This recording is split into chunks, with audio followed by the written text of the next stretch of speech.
Hello everyone. So today we'll be looking at symptoms and signs of clinical dehydration and shock. So here are my references. So NICE guidelines has two tables, one on symptoms and another on signs. For symptoms, you can use this for remote consultation as well. However, for signs, you need to be a face-to-face contact with the patient to be able to look at these things, to measure the heart rate, the respiratory rate, to check the capillary refill time, to check for skin turgor, check the blood pressure, etc. etc. These are things you can only do when the patient is in front of you. So there are a lot of things to remember, but take note there are three categories of dehydration. Either no clinical detectable dehydration, clinical dehydration, or shock. So each of them has different features that point the patient presenting to you. You need to look for features that point you towards any of these categories, and you will manage them accordingly. So also take note that for clinical dehydration, these features there are some of the features are red flag signs. So for example, sunken eyes are red flag, tachycardia, tachypnea are red flag. So what are red flag signs? Red flag signs means that this patient with is categorized as clinical dehydration. However, they have a tendency of going into shock. So you need to be careful and you need to treat quite urgently. Otherwise, they might deteriorate into shock. So I've um, I have combined these two tables and categorized it so that it's easier to remember, and hope it's easier to remember for you as well. So assessing the severity of dehydration, I've categorized it into the general inspection, the vital signs, and then some things you need to imagine from head to toe. So we'll into this one by one.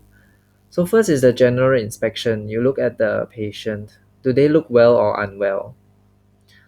If they appear unwell, it's clinical dehydration, and it's a sign of clinical dehydration and it's a red flag sign.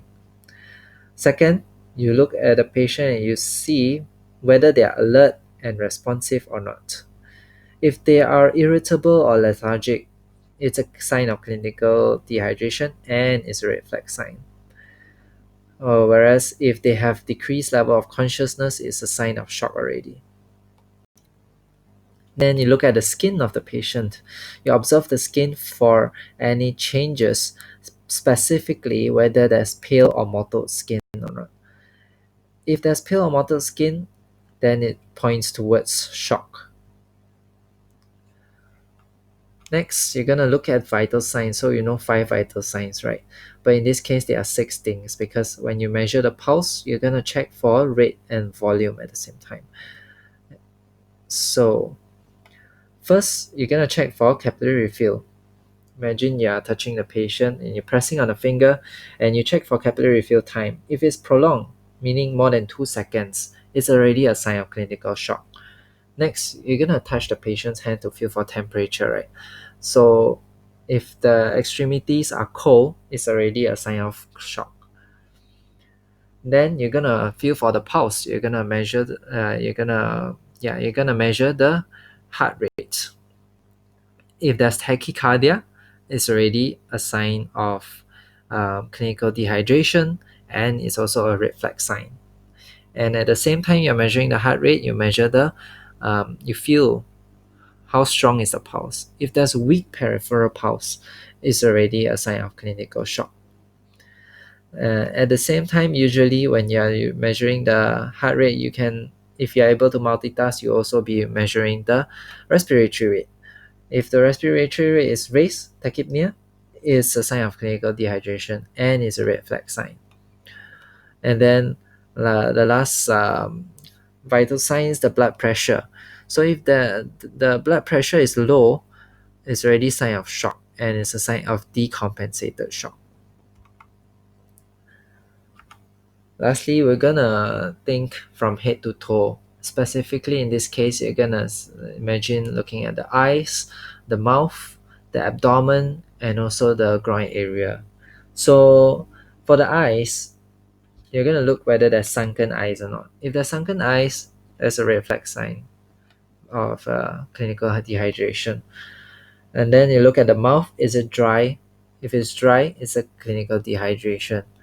And then you're gonna check for skin turgor. In pediatrics, usually where you check for skin turgor is at the abdomen.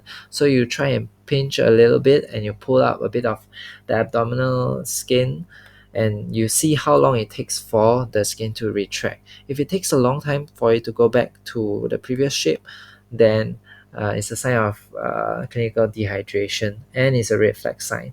And lastly, you can ask about urine output. If the urine output is decreased, it's a sign of clinical dehydration. So how you can assess this is asking the caretaker about nappy changes. The frequency, has it reduced? Right. I think that's all I have for you. Hope it's helpful for revision. Thank you for watching.